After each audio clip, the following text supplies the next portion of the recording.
It's senior day here in Scranton at Pacer Park as the Marywood Pacers finish up the regular season hosting the Gwynedd Mercy University Griffins here in early May.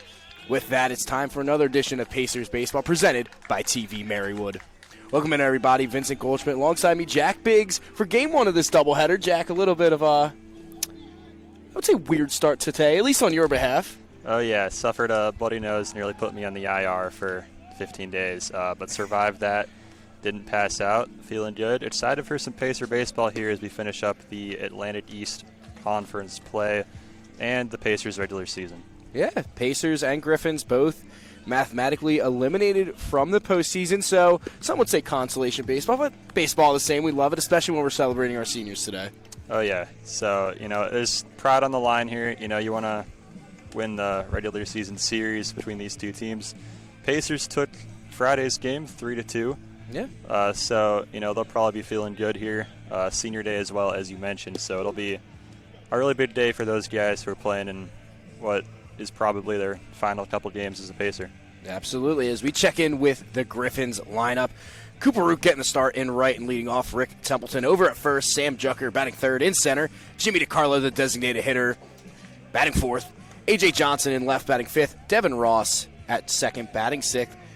Drew Haynes at short batting seventh. Gabe Toomey behind the plate and hitting eighth. And Ryan Horner playing third and batting ninth. So Root, Templeton, Junker, DiCarlo, Johnson, Ross, Haynes, Toomey, Horner. And on the bump for the Pacers today is sophomore right-hander Austin Bausman. Has definitely adapted to his role as a weekend starter this season. Had a good appearance on Wednesday to tune up for today against Cortland. As on this final day of Pacer baseball, we're underway. First pitch strike on the inside corner. Great pitch there, in on the hands a little bit. Don't want to give him too much to hit, especially early on in the at-bat. Want to work ahead of the batter. Root entering today hitting .331. As that one misses away. May not be celebrating the Griffin seniors, but a senior was celebrated this year from Runnymede, New Jersey. As Bausman misses again. The Griffins, a season ago, really made it difficult for the Pacers, took the 3-game series, and forced Marywood to have to go down to Marymount and take 2 of 3, which they weren't able to do, and they missed the playoffs by just 1 game. So even though no playoff implications this time, definitely a little bit of revenge on the line for the Pacers. Oh, yeah, you never want to play, or you do always want to have a chance to play against a team that did not help your playoff chances. Is the 3-2 spoiled by Root. Game 1 of this doubleheader set for 7 innings. Game 2 set for 9. The 3-2 again. It's hit over the head of Adam Ginsberg for the first hit of the afternoon. Very good at bat from Root there. Started down in the count, able to fight back, force that 3-2, and then just line it to the gap. Out in left. So that'll bring up Ricky Templeton, the senior from West Deffert. Enters today on a little 2-game hit streak. Would love to end his senior year with a couple more knocks. As Bausman comes set, his first offering. Templeton squared but pulled back. Is that one outside the zone? As we look around the Pacer defensive alignment, Bruder, Mychek, and Ayers in the outfield. Tristan Cacciali in the rare start at third today with Ginsberg next to him at short. Ruiz over at second, and Colin Becker, the senior, getting celebrated over at first, and A.J. Gianetti, as always, behind the plate. Bicendiz was in street close today. Going to assume he's injured, which you never want to see, especially, for a guy who had such a good year. Yeah, absolutely. Bausman looks. The 2-0. Squares around again, but misses. So falling behind to the Griffins' first baseman. Griffin bench absolutely loving this 3-0 count right here. Templeton squares again. Pulls back. Put that one in the zone for a strike. I'm also going to give updates throughout the day. Marywood softball in the postseason had a tough go of it last year. Poor weather kept them from the NCAA tournament, so looking to bounce back. As Bowsman bouncing back in this at-bat with a strike on the outside corner. Count running full 3-2. Yeah, heading back to softball, that's never a way you want your season to end due to conditions completely out of your control. But good on them for making it back, and we'll see what they can do. 3-2.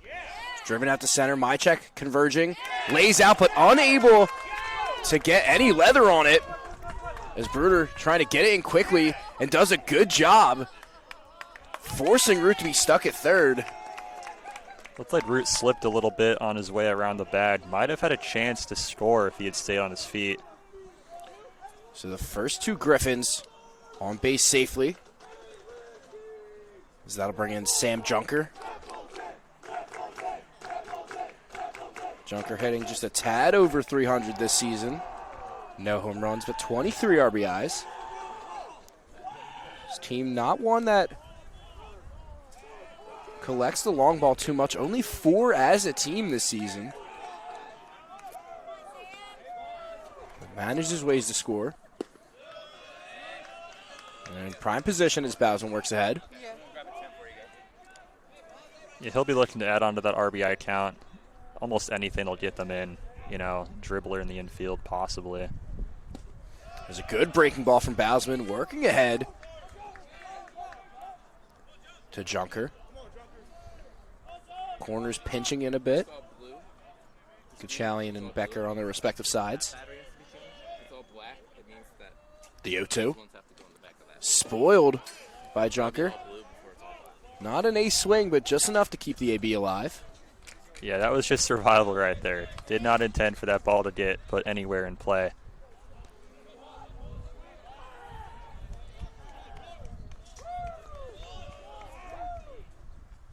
Swing and a miss, climb the ladder to get the first out in this first inning. Great recovery there from Bowsman. Still a stressful situation, runners on second, third. As that'll bring up Jimmy DiCarlo. DiCarlo leads this team in average, hitting .336. Standing at about 6'2". Bowsman created the jam, but looking to get out of it with little damage, no damage if possible. As a healthy hack from DiCarlo. Comes away with nothing. Nice little breeze, though. Nice day in Scranton. A little overcast. It is very nice. Scared of the thunderstorms possibly coming in, but as they appealed, Giannetti did. Looked like he might have went around, but held up just enough, according to our field umpire.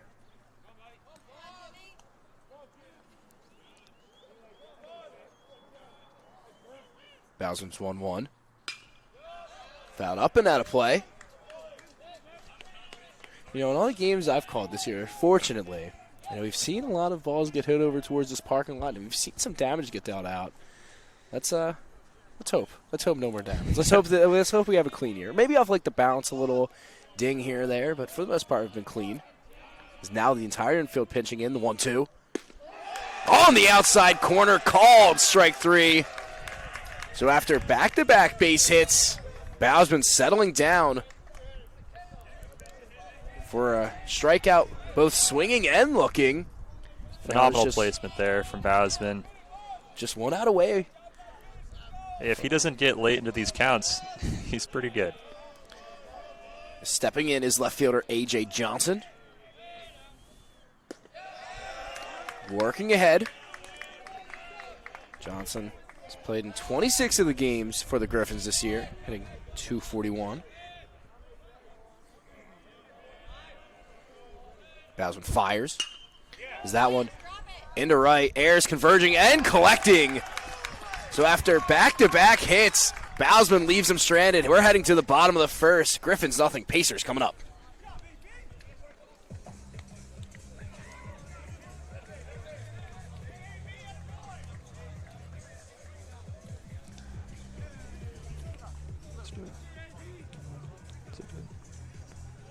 Do you just want to...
back for the bottom half of the first. Pacers due up. Lineup for this afternoon: Christian Mychek, Evan Bruder, and Tristan Gachalian at the top. Joel Ayers in the cleanup spot and right. AJ Giannetti behind the dish. Adam Ginsberg at short. Max Luster, the DH, batting seventh. Colin Becker getting the start over at first. And then Nick Ruiz in the last spot at second. So Mychek, Bruder, Gachalian, Ayers, Giannetti, Ginsberg, Slusser, Becker, Ruiz. As Mychek stepping into the box to face Mike Inglinza, the sophomore right-hander from Delran, New Jersey. Has adapted in the last couple of weeks. Has become a weekend starter for this team and has had in his two starts 2 very good performances. Went 8 2/3 against Centenary University to clinch the win, and then went 7 innings of 1-run baseball against Immaculata last weekend. So, the Griffins knocked out the playoffs, but good to see they have a young arm that is going to be the future for this rotation. It's good, but let's hope the Pacers seniors can knock them out pretty early here. As Mychek working under that one. And secured and right for the first out. Sigh of relief for the Griffins to not let Mychek on first. He is a threat on the base paths whenever he's able to get on. A threat might be an understatement, Jack. 36 of 40 this year as Evan Bruder stepping in. Transferred in to this Pacers lineup this season. Sees first pitch swinging, but out of play.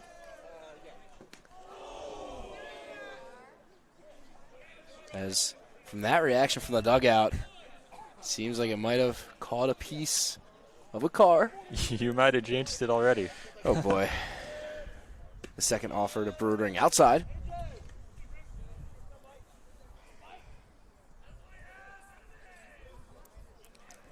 Bruder spent 2 years at Chesapeake College before donning the green and gold.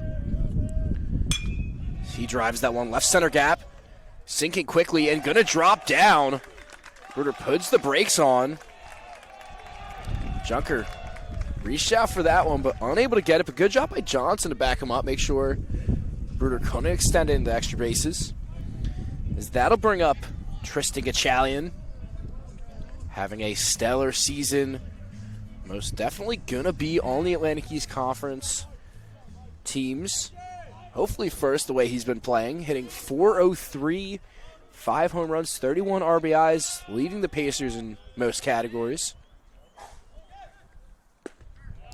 As a get-me-over curveball from Inglinza starts off Gachalian.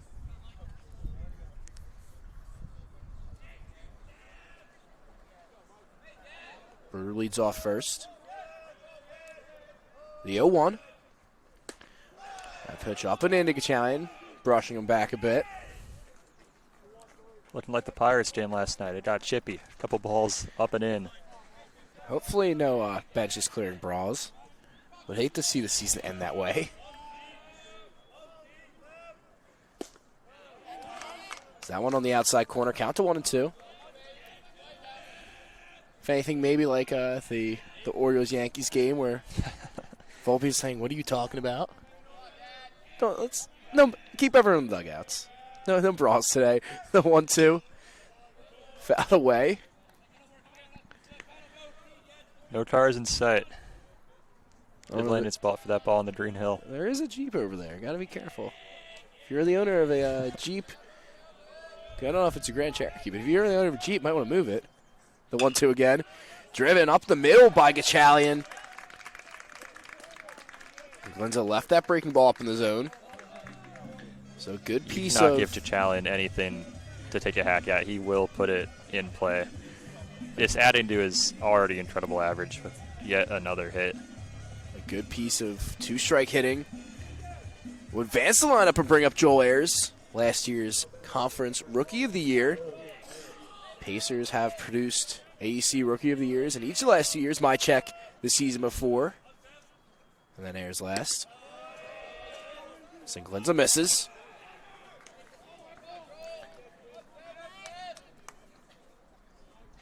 There's a very productive bat in this Pacer lineup. Hitting a bit above 300. Is that one fouled up and out of play? These cars, man, I shouldn't have said anything. Trash can.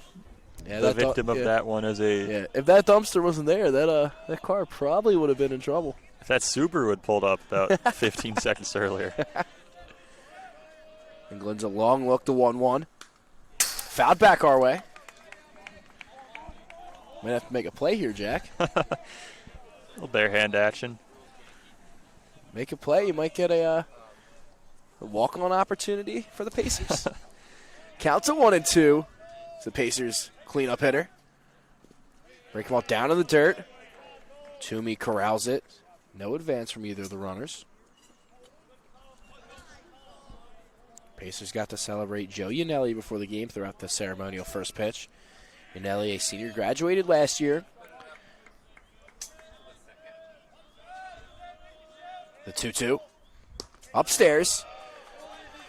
So count running full 3-2. A.J. Giannetti due up next.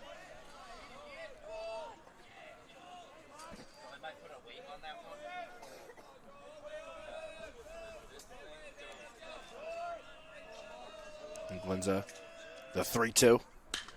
As Ayers shoots that one down left field, hooking foul. So count remains the same.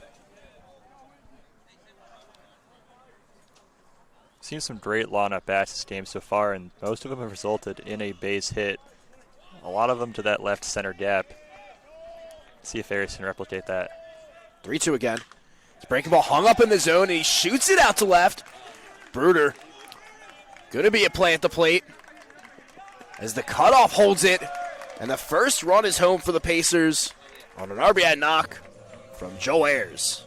Great piece of defensive hitting for Ayers, dropping it into that left field shallow area. Pacers 1-0 lead with Giannetti up to bat. You hear the Italian music get cued, you know it's it's A.J. Giannetti. Breaking ball clips the bottom of the zone. Giannetti thinking it's a bit low.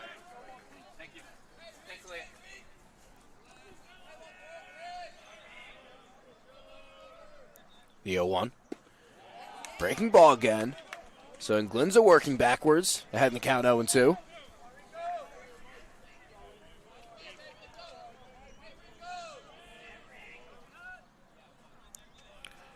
Gachalian leading off second. Giannetti puts a drive into that one. That's going deep. That's going to get down. Gachalian on his way to the plate. Ayers has the brakes put on, but a big-time double from the Pacers catcher brings another one home. That left center gap is getting worked this game so far. That's about 4 balls hit right there. That one very deep, though. Great piece of defensive hitting again from Giannetti. Down 0-2. Still manages to hack that ball deep. Stepping into the box is Adam Ginsberg as the Griffins infield moves in.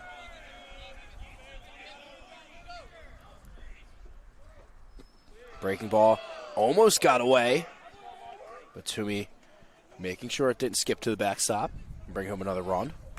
Great stop from Toomey. The field seems to be a bit wet. See a few guys slipping around out there.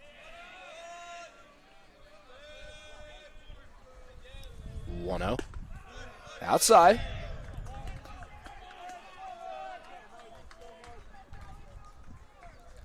Pacers rocking the all-whites for game 1. Pretty sure they'll rock the green jerseys game 2. Don't know if the Griffins will stick with the road blacks or not. Might put on the reds. You gotta love when teams have alternate jerseys they can switch to. Yeah, it's nice. It feels professional. Might have to get a alternate black jersey for the Pacers. Curious to say, kind of switch up the design every year. It's that one. In at the knees. I'm thinking just a full gold. No. Gold helmet, gold mandatory gold shoes, everything. Some highlighters out in the I don't field. know if we can do all that. Seeing some of the City Connect jerseys in the MLB might be on the horizon, Jack. Is that one missing outside? Ginsberg will take the free pass to load the bases. As that'll bring up Max Slusser. It's time for a mound visit. And Glenza having a bit of struggle after getting my check to fly out.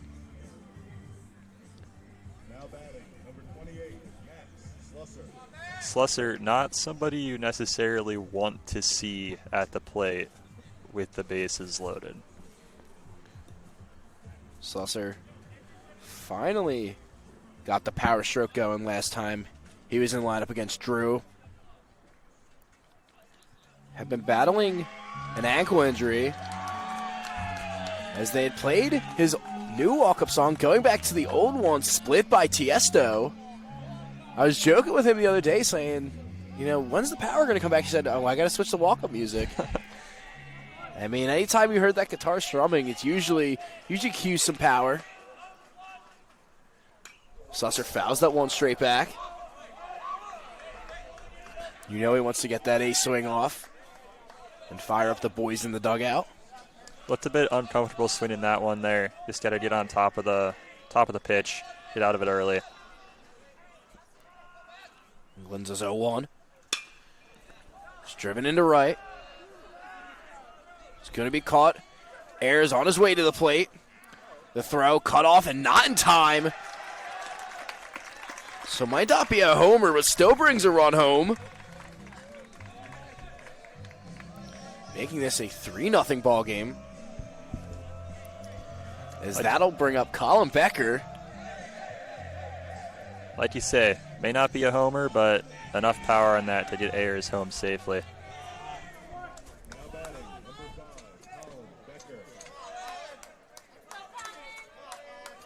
Becker, the senior from Forest Hill, Maryland, taking a first pitch strike.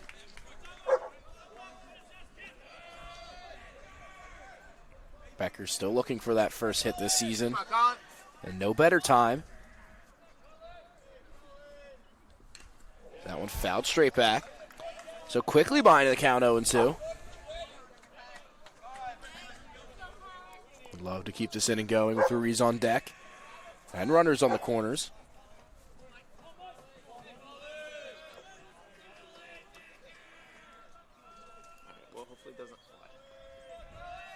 The 0-2. Swung on and missed. As that'll bring an end to the bottom half of the first, but not before the Pacers strike for three, heading to the second, up 3-0.